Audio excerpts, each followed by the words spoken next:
আপনি কি জানেন মানুষ মৃত্যুর 4-0 দিন আগে কিছু বিশেষ স্বপ্ন দেখতে পায়?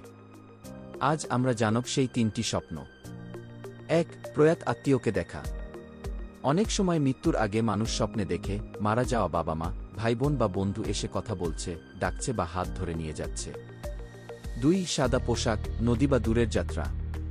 স্বপ্নে নদী পার হওয়া, জাহাজ, ট্রেন বা সাদা পোশাক পরা মানুষ, এসবও মৃত্যুর প্রতীক হিসেবে ধরা হয়। কেউ বলে এটি দুনিয়া থেকে আখিরাতের যাত্রার প্রতীক।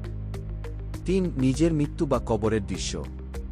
কেউ স্বপ্নে দেখে সে মারা গেছে, কবরের মধ্যে শুয়ে আছে বা জানাজা পড়ানো হচ্ছে। লোকবিশ্বাসে এটা খুব স্পষ্ট ইঙ্গিত ধরা হয়। তবে এ ধরনের স্বপ্ন সবসময় সত্য হয় না। ইসলাম আমাদের শিখিয়েছে স্বপ্নের ব্যাখ্যা সবার সামনে বলতে নেই, আর ভবিষ্যৎ জানার জন্য কেবল আল্লাহর উপর ভরসা করতে হবে।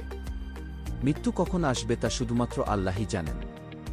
তাই প্রস্তুতি নিন এখন থেকেই, ইবাদত, তওবা আর ভালো কাজের মাধ্যমে।